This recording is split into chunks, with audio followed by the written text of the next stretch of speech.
This is 7 National News, and in our top story, the UAE Vice President, Prime Minister and ruler of Dubai, His Highness Sheikh Mohammed bin Rashid Al Maktoum, has launched the UAE National Agenda, which took place in Abu Dhabi in the presence of senior officials from federal and local governments and media representatives. The UAE National Agenda stipulates the objectives and projects in the sectors of education, healthcare, economy, police and security, housing, infrastructure and government services. The 7-year agenda recognises the UAE Vision 2021, matching with the country's 50th National Day. Over 300 officials from 90 federal and local government entities worked on the preparation of the agenda. On the occasion, His Highness asserted that the last phase witnessed many achievements under the leadership of the UAE President, His Highness Sheikh Khalifa bin Zayed Al Nahyan, and with the efforts of thousands of federal and local teams that followed one vision. His Highness went on to explain that the next 7 years are crucial for the UAE as the country is trying to achieve its national objectives in a world that is undergoing major changes. At the ceremony, projects and sectors of priority were outlined, particularly in relation to the services provided to the citizens, including education, healthcare, housing, emiratization and the economy, with His Highness Sheikh Mohammed explaining that the government has set its objectives to increase the UAE per capita income by 65%. As part of the UAE's humanitarian efforts for the people displaced by the conflict in Syria, recent statistics have revealed that the UAE had pledged around 306.8 million dirhams in relief aid over the last 2 years. According to local reports, the figures were published by the Ministry of International Cooperation and Development before the second International Humanitarian Pledging Conference for Syria today in Kuwait. According to the figures, the most generous donors have been the Khalifa bin Zayed Al Nahyan Foundation that has donated 106.53 million dirhams. The government contributing 99.14 million dirhams and the Emirates Red Crescent providing 92.95 million dirhams in aid. The figures revealed that most of the aid money, 122 million dirhams, had been spent on providing refugees with food, followed by shelter and furniture, clothes and blankets. Most of the aid money had been spent in Jordan, that totaled 187.36 million dirhams, where the UAE built a refugee camp, which is home to around 4,000 refugees, along with a large field hospital that has over 80 doctors and nurses. Other areas where the UAE had extended its humanitarian support for refugees are in Lebanon, with 108.75 million dirhams in aid, 1.84 million dirhams in aid provided in Turkey, and around 2 million dirhams in aid provided in Iraq.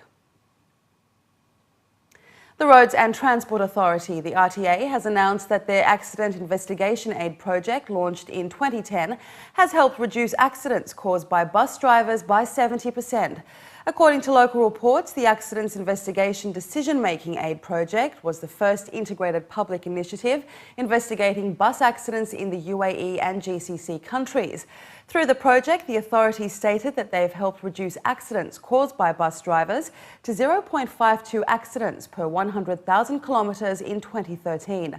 According to officials, the rate is not only lower than the RTA's original target, but also far below the 0.7 per 100,000 kilometres, which they believe is considered as the best rate worldwide. The project was aimed at minimising red-type traffic accidents, where the RTA targeted to bring them as low as 0.87 accidents per 100,000 kilometres.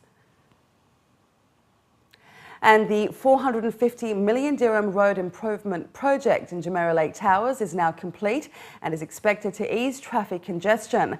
According to local reports, the project comprised of widening the road to 3 lanes, as well as creating another road in the opposite direction, along with a flyover in the middle of the development, providing direct access from JLT to Sheikh Zayed Road in the direction of Dubai.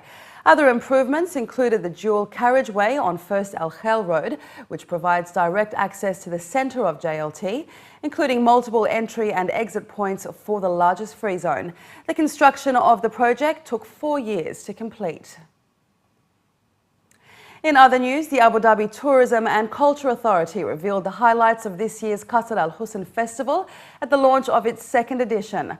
Following the success of its inaugural outing, organisers are promising a more adventure-filled event from the 20th of February until the 1st of March. According to the Abu Dhabi Tourism and Culture Authority, the annual festival aims to promote and enrich the Emirati identity. It will provide visitors an interactive experience covering 4 different aspects of Abu Dhabi's history and culture, including the desert, oasis, marine and Abu Dhabi Island. These will be presented in interactive public programs, heritage workshops, traditional performances, guided tours and exhibitions. The Cultural Foundation will include a unique space showcasing kahwa, which is the Arabic term for coffee. It will be a contemporary take on the Emirati coffee tradition where guests can learn about its history, the ritual and taste. Qasr Al Hosn, it's for everyone, even for Emirati, and even they are not a local as well, or they are coming to visit Abu Dhabi. So Qasr Al Hosn give more information about our culture, more information about our traditional things, and it's good for everyone to learn about our culture and our traditional here in Abu Dhabi. The event opens next month on the site of Abu Dhabi's oldest structure dating back to the second half of the 18th century, wherein the public can learn more about the local culture, heritage, as well as the capital's rich history. For the first time, the doors of Qasr Al Hosn will be open to the public, giving everyone a chance to tour the historic fort as it undergoes renovation. Organisers are also bringing in the renowned world-class act Cavalia, which promises a tailor-made show for the festival that combines equestrian and performing arts with cutting-edge technology, multimedia and special effects. So what we're bringing here is we're bringing 50 horses and 50 artists to do the most amazing performance you would ever witness. Cavalia is one-of-a-kind show. You can't witness anything else like this in the world. It's my background, I was with Cirque du Soleil, so it's a little bit of Cirque du Soleil and a lot of horses integrated into a very special environment with multimedia projection. So the show will be some kind of a journey where the image helps you to travel throughout the most amazing landscape here in the Emirati, and with the horse and the human doing things that you wouldn't believe they could do together. Qasr Al Hosn, from its early origins, from guarding water supplies on the island of Abu Dhabi, to then becoming a fortress which guarded the tribes of Abu Dhabi, to then becoming a palace which was actually the integral part of the community, even in directing prayers with its orientation towards Mecca by its Qibla wall. They've always been pivotal in part of the studies and the everyday life of the community in Abu Dhabi. It's not a building which should have its doors closed and people should only come and see it when it's complete. We want to involve people and show them what we're doing to make sure that this building remains at the heart of the nation for future generations to enjoy. And Ski Dubai has introduced yet another attraction for its visitors by launching a new zip line called Snow Bullet that will provide visitors an aerial view of the ski slope and snow park at high speed. The Snow Bullet is in addition to other entertainment options which include the snow park and the mountain thriller rider with guests racing down the slopes in a 2-passenger tube. Priced at 150 dirhams, entitling visitors to 2 rounds, anyone aged above 8 years and over 1.2 metres of height can ride the zip line, which is 16 metres above the snow-capped grounds and propels guests 150 metres across the Ski Dubai hills.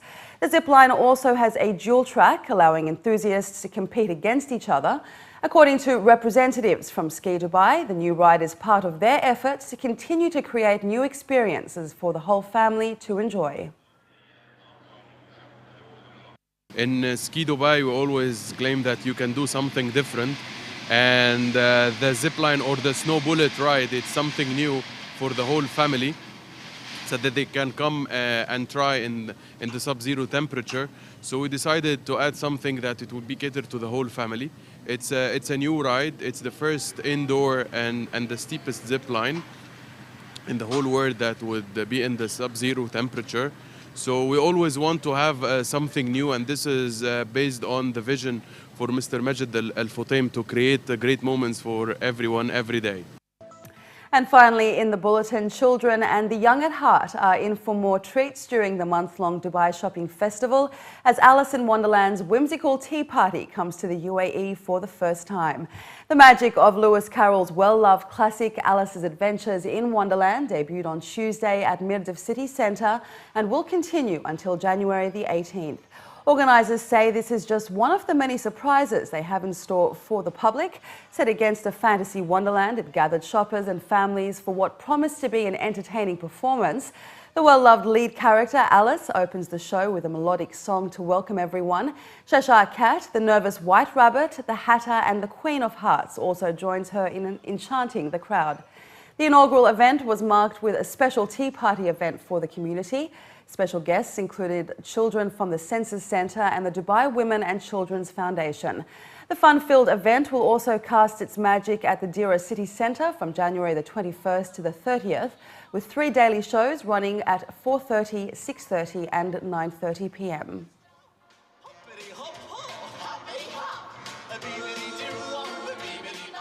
Alice in Wonderland, this is long-time story when we were kids, so everybody know this one. And they are making here today in the Dhabi Center this event. I decided to bring the kids and come here to let them see what we experienced before when we were kids. For Alice in Wonderland, it's a nice idea to make here in the Dubai Festival show. Alice in Wonderland, actually, it's one of the activities that Merdif City Center is hosting. It's one of the many activities we're having, like across the 3 malls we have in Dubai, which is Mall of the Emirates, Merdif City Center and Dira City Center. We're trying actually to create the right environments for the shoppers and trying always to be creative by bringing the new initiatives and the new ideas. So this is the first show happening here. Overall, like with the partnership of the government, with the government of Dubai and DSF, we're trying to achieve a successful, positive results for the city and for the entire country, actually, by attracting the best events, by having the best DSF, by partnering with the government. So that's the whole objective out of like having this event and the other events.